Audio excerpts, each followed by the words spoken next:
Hello and welcome to another episode of Cake Fight Presents The Making of Kaleidoscope. I'm writer, director, producer Paige Feldman, and this week, as every week, I'm taking you inside my process of making my debut feature film. We're going from idea to premiere in real time. So last week was part 2 of the series of me reading the first draft of my script for Kaleidoscope, and I've broken it up into a total of 4 parts because y'all, I wrote a 263-page first draft. And if that's your first time hearing about that, I have put a link down below, or actually two links down below, one for each of the previous parts of this series so you can get caught up if you'd like, but if you want to just stick around here, watch from part 3, welcome. Everyone's welcome. So this week we're going from page 127 to page 185. Well, actually we're going to page 199 because from page 185 to 199, I don't have anything to say, so I'm not gonna make you just sit and watch me read. That would be super boring. But what you do get is, we get to the halfway point in this video. We get to the kissing scenes, finally. Get to some choreographed dance sequences, which I'm super excited about. Get more pros and cons on whether we should kill off Devon, and I'll give you a final tally at the end there as to where we are.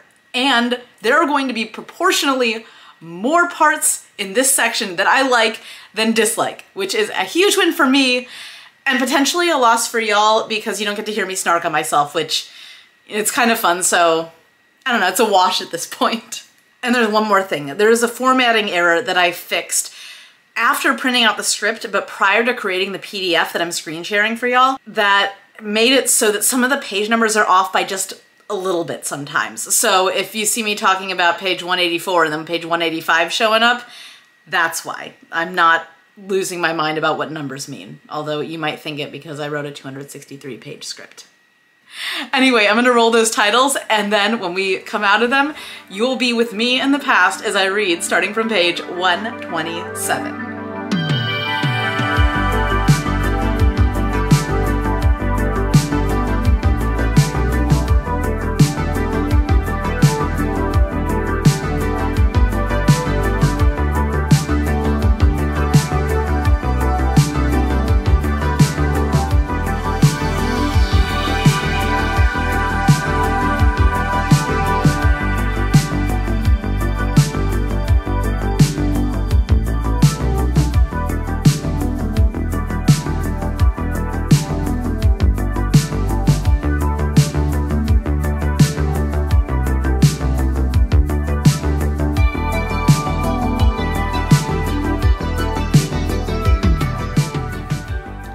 On page 127, Lee seems to jump out of her disappointment that things aren't right pretty quickly and starts grabbing her camera again. There's definitely a lot of emotional whiplash, or emotional state whiplash things that are happening in this script.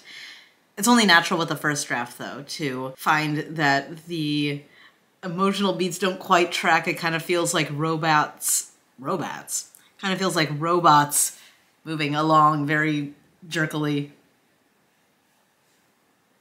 This is me doing a row. And they're not quite human yet, so a little painful to read, but I'm not going to show you all that. There's a reason why we're not screen sharing, like I said.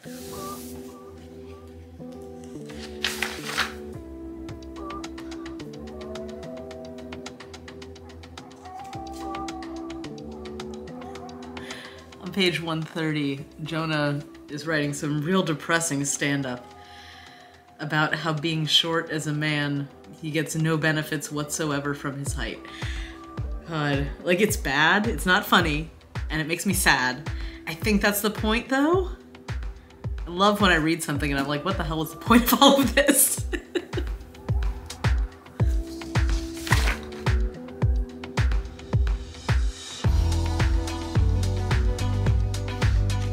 Aw, we're on page 136, which is also more than halfway through. Yay!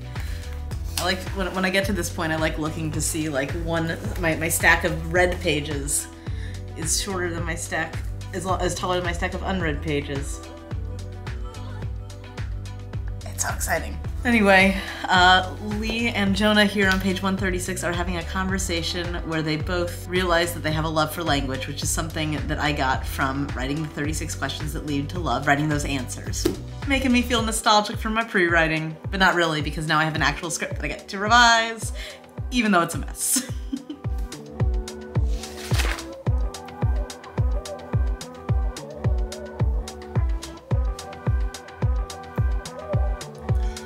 Page 141, I have Jonah saying, what's up first, dancing, karaoke? Because this night, Lee and Jonah have just decided, screw it. Nothing's gonna get fixed, so we might as well have fun. And Lee is not interested in either dancing or karaoke. And Jonah says, I swear by the end of the time loop, I will make you do both those things, which is seeding my wonderment at being able to direct a choreographed dance routine. I won't choreograph it though, I'm terrible, but just being able to have that as part of my movie and two people singing karaoke, which is just like, it's fun. It's fun. We love fun here.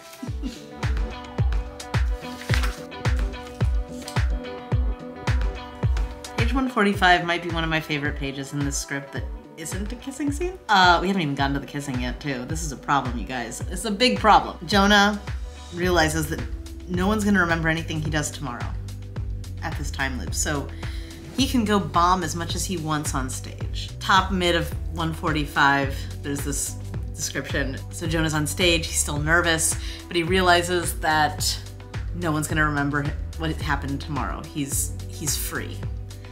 So his palms are still sweaty, knees weak, arms heavy, vomit's not on his sweater, he's not even wearing a sweater, and his mom hasn't cooked spaghetti for him ever, spaghetti or otherwise, but he's powering through, voice shaky. And obviously that's from Lose Yourself by Eminem, and paraphrased, and I think it's funny. I think it's me. I like that detail in the script. It's descriptive, and the only people who will really appreciate it are people who just read the script and not see the film, but I think that's kind of the fun about a script, is that you can infuse your personality into it without changing the vibe of the film, as long as your personality is meshing with the vibe of the film. I obviously wouldn't write like this in a horror or a thriller or even a straight up drama. This is for romantic comedy, and this kind of cheekiness comes naturally to me, which is why rom-coms are such a great fit for me and my voice, because this is like how I think in general. And then Jonah starts this really vulnerable monologue that's closest to the stand-up that he does at the very end. And there's something special about this scene here. I'm actually gonna star it because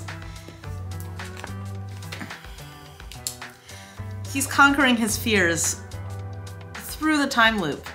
Not because the time loop is allowing him a second chance, but because it's living in a space outside of his own timeline. There's freedom in no one remembering your mistakes. There's freedom in that. There's freedom in not having consequences. And I think that's one of the cool parts about Kaleidoscope, and seeing Jonah interact with that just makes me happy.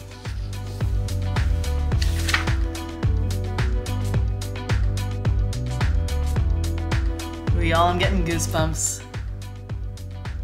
You can kind of see it. Yeah, there we go. Jonah's whole monologue's really great. Like, I'm proud of myself. And now Lee's coming into the room and he's like just locking eyes with her. I know we're on page 149 now, and I mean, like, it started on 145, so I'm sure it's too long, but like, oh, this is leading up to a real good first kiss.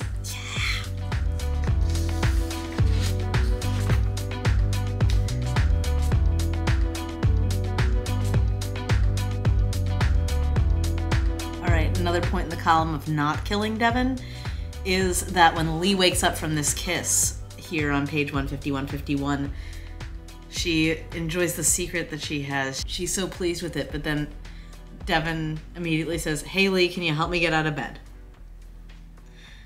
And it's a bucket of cold water. If Lee were to wake up in this room without Devon, there's less keeping her from Jonah in the real world. And I like the idea that they have this relationship just in the time loop.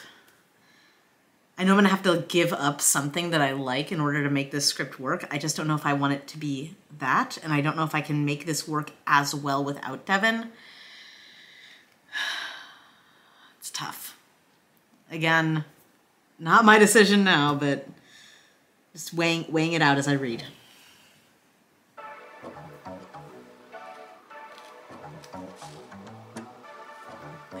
$153. Jonah and Lee are kind of trading barbs. It's real cute in the time loop after they've kissed. In the next one, they look at each other. Lee drinks Jonah in with her eyes as she sips from the can of champagne.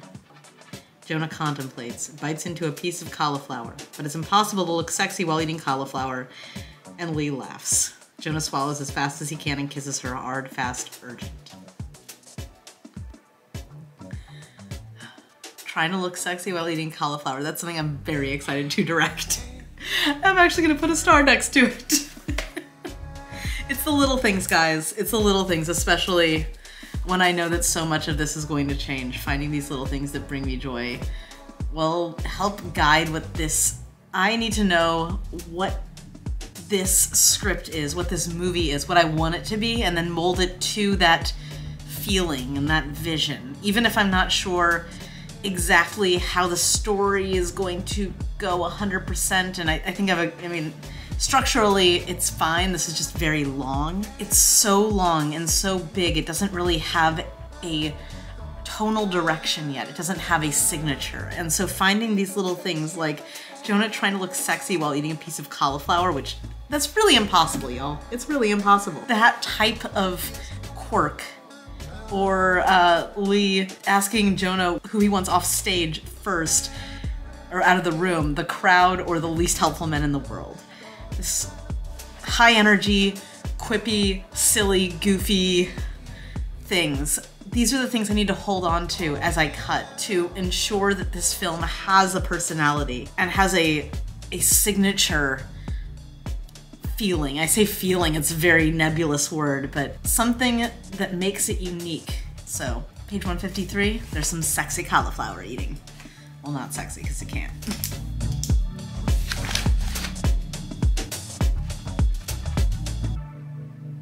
All right, we're on page 161 now, and pacing feels like it's getting better. It's almost like I've gotten into the groove of writing and the groove of how this film is supposed to go, a little bit snappier. However, I just read a scene that's kind of uninspired. And I'm only commenting on that because I was noticing that the pacing is good, but even in this pacing, this scene that I just read doesn't really need to be around. It's sort of and this is something that I do a lot, that I'm trying to train myself out of, and it's people having a conversation before they go do something, and then you see them do it. That conversation is only really interesting if it's a heist movie and you're getting the plan laid out. Pretty much any other movie, and in a heist movie, even you don't know the entirety of the plan and how everything fits together, even if you think you do, it's way more interesting to just see people go about, to see someone say, hey, I have a plan. Cut to executing the plan.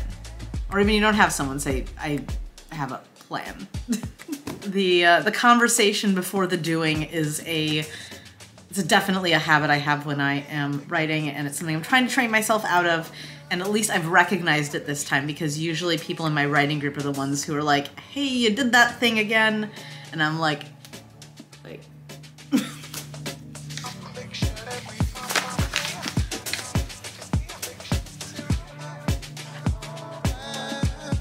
Right, we're on page 166. I just read the scene that was inspired by Notorious, that I did a whole breakdown of when I was doing my daily vlogs as I was writing the script.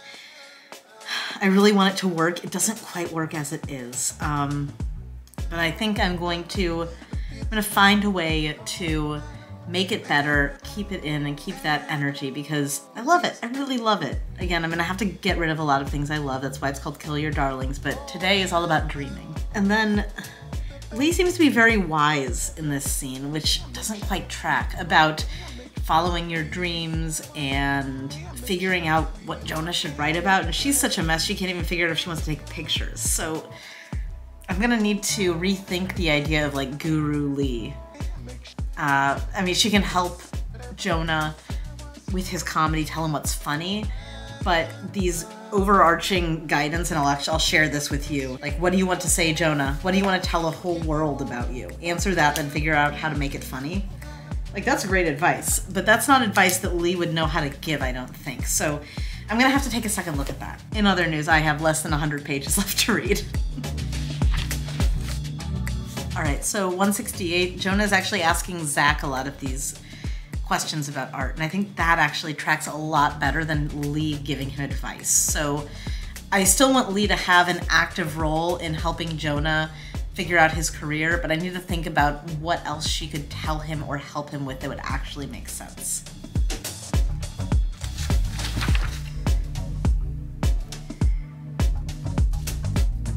So Jonah and Lee's refrain towards the end of this script is, "It's not real," which makes things very complicated when it actually gets real. And I think on page 173 is really where the first time I used that. And again, wow. Excuse me. Something so significant coming so close to the end, less than 100 pages to the end. It's really surprising. Really surprising, but I guess it is significant enough that I remember it and it's important. So if it's still something that I want to make work, it'll be very easy to just seed it in through into the beginning. And oh my gosh, it is 4:45 p.m.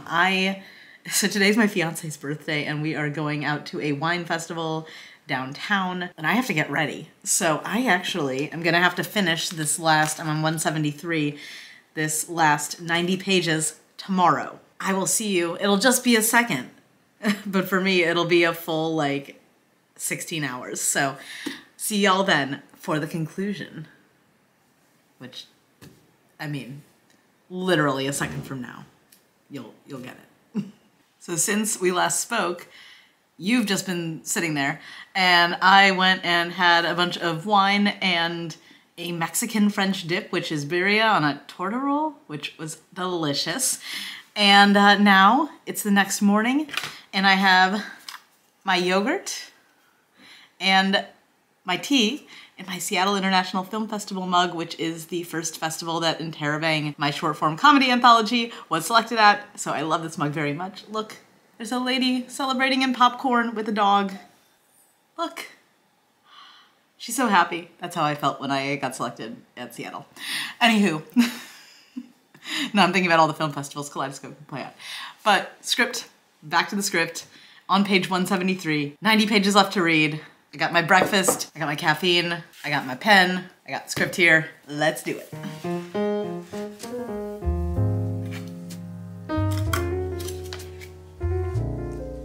Yay, we are at the dance sequence on page 174. I specifically call it out as a She's All That-esque dance sequence, which I know sounds silly, and it is silly, but also it makes sense because this is a party at an actor's house, so there is a chance, and I've seen this happen before at a wedding. My cousin used to be a Broadway actor, and her friends at her wedding just started dancing and ended up doing like full-on choreographed routines that I guess they kind of knew, or they were really good at faking it, so can happen in real life. Like I've said, I love musicals and I would love to direct a musical dance sequence, so it's written in right here on page 174. Hey, so it's Paige from the editing suite, and real quick before I jump into this one paragraph that I'm gonna talk about, I do talk about two different things as relates to it, and they don't really relate to each other beyond the fact that they are two things that I really love and enjoy doing in my own writing. The first is prioritizing emotion over specific actions when it comes to writing action lines. And the second thing is that I love when a paragraph or a scene is evocative of a certain mood so that I can see it in my mind as it's supposed to be presented on screen in terms of the color, the sound design, the editing style, the shot selection, everything just kind of comes together in it. And I think this paragraph exemplifies both of those things, but the way that I'm talking about it, it almost sounds like I think they're related, and they're not, beyond the fact that I wrote this paragraph and that does both of those things. Anyway, watch, listen, enjoy. So sometimes my writing veers into purpleness, and this might be one of those times, but I love it. I love this little moment on page 176 between Lee and Jonah. I have been making a concerted effort to write fewer specific directions for actors, and what I mean by that is things like she sighs, she laughs, she blinks, she turns around in a circle and then shrugs her shoulders. Anything that creates limitations on an actor's imagination and sense of the character. Instead, what I love to do is write about what people are thinking and how they're feeling, because those things can translate into action and can translate on different actors' faces. And because I love working with actors, like I said last week when I was talking about my director's reel, and I love helping them build relationships with the character and with each other, there's something special that happens when you ask an actor who's really connected with the character, what are you thinking here? How are they feeling right now? What's going on in your head? Good actors will tell you. It's great. I love giving as many opportunities as possible for actors to kind of get inside a character's head and then make those feelings and thoughts look however they feel are natural, because that's how you're gonna get a great performance, is when an actor feels connected to the role and they're not putting on a face, they're having a time, they're having an emotion, there's something is happening inside their head. And this paragraph here, while it is a bit purple, is an example of what I mean when I say this. So I do have some specific physical action, but most of this paragraph is about the way that these characters are feeling and interacting and thinking and what they're not saying, which is figuring out how to communicate the unsaid is so much the job of an actor. And I'm just gonna read it. So Lee and Jonah are dancing in a corner on a balcony, I think, and Lee's a terrible dancer. Jonah is very, very good because he grew up with a Disney Channel star and had choreographers brought in all the time, you know, learn stuff. But they're slow dancing quietly alone. So Lee says, "You are so much more, Jonah." More than what? Than who you let others think you are. Who do you think I am? And here's the paragraph. Lee plays with the collar of his shirt and looks him in the eyes with such sincerity and earnestness, she can't say what's on her mind. Everything. This look is more intimate than a kiss. Jonah thinks, "You make me feel like I could fly when you stare at me like that." Flash to white. The time loop ends. So even if this paragraph doesn't stay in the film, I do love it in general. This is the type of writing that I really like reading from myself. There's things that feels like it almost is a mood. I'm just creating a mood with this paragraph. See the low bluish purple lighting. It's much quieter than it is right now. There's like a friggin' siren going on. There's a helicopter overhead. I don't know what's happening right now here, but in this moment in the script, the music would be muted, lights would be dim, voices would be hushed, and all we would be with are Lee and Jonah. Close up on her hands as she plays with the collar of his shirt. Close up on her eyes as she stares at him. Glances exchanged, probably a two-shot of them looking at each other. Unsure how to continue this conversation, uncomfortable with their feelings. And then the moment's over.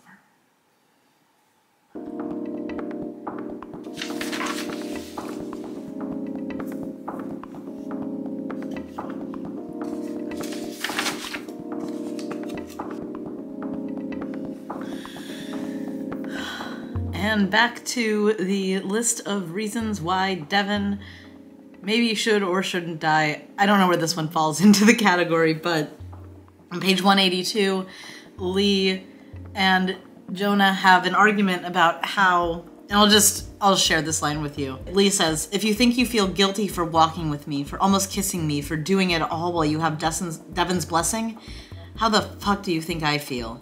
Jonah waits. "I wake up with the taste of you on my tongue and then have to help my boyfriend out of bed and tell him I love him and wish I could fall back asleep and be here with you.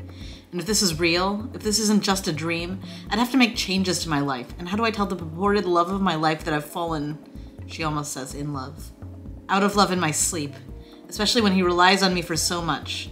I can't do that to him. So this, what is happening right here, right now, it's a dream. It's no more than that, because I can justify all this if it's a dream." This conflict right here is really interesting, and the guilt that they feel is really interesting. I think they could potentially both feel this guilt if Devon was dead, but I don't know if it would have the same urgency. However, Lee is very much cheating on her boyfriend, on Devon, and Jonah is having some sort of flirtation that involves lots of kissing with his best friend's girlfriend. Even though this is kind of an out-of-time situation, it's still... The point of this whole film is that you can't change the past because the past changes you, and so all you can do is move forward as best as possible. Like, they are terrible people if Devon is alive in real life. I'm okay with them not being likable, but I want them, for the purposes of a romantic comedy, I want them to be sympathetic. I want people to be able to relate to these feelings and root for them, and not sit here and have a whole Love Actually style redux about how actually this movie is super problematic and why do you want these two people to be together? I don't want that. I also can't write while I'm thinking about potential future Twitter critics or regular film critics, but I am cognizant of all that because I am very much online. The conflict here is fantastic. The agony is fantastic. That's a point for keeping Devon alive. And then a point for Devon dying is, yeah, but Lee and Jonah are betraying the shit out of him. Things to consider still. I just found a line I love on page 184 at the bottom. Jonah's talking about how he quit a job as a CPA, or really didn't even pursue a career as a CPA despite getting certified and having an internship and a job offer and all that because everything felt gray and beige and lifeless there. And Lee is wondering why he doesn't just go back if he's failing at being a comedian. He can't even tell one joke. And Jonah says, I'm failing in full agonizing color. I'm a comedian. That's what matters. I love this. I love this line. And I feel like this is something that I need. I wrote it. I didn't know I needed it, but like, this resonates. I feel like this is a moment here. This one line. I'm proud of it. On that lovely note, that lovely line about how failing in color is better than succeeding at something that makes you feel gray and beige. Let's end this video. I think that's a great stopping point. Before we go, here is a quick rundown of where we are with the Devon pros and cons. And it really looks like we're not gonna be killing Devon. There's a pretty disproportionate balance here. But I'm okay with that. I think it's probably for the best because as Blue Fade Media pointed out in the comments last week, I mean, that would make it for one depressing romantic comedy if the lead killed his best friend in a car accident. Jeez. Next week, we're gonna start on page 200 and go to the end. And then the week after that, I am going to share my fabulous script analysis tool that is gonna help me figure out how to cut down 263 pages to 120 or less. I cannot wait to share it with you, but before I do, I also can't wait to share the finale of this script and all of my thoughts about it. All right, friends, thanks again for watching. If you like this video, hit the like button, hit subscribe if you haven't already so you can keep abreast of all of the developments going on here with the making of Kaleidoscope. And until next week, have a fantastic week yourselves. Hope it's full of creative joy and, or at the very least, just low stress. I don't know. Thanks, y'all. See you next week for more of the making of Kaleidoscope. Bye. That was I think I gave like serial killer eyes there.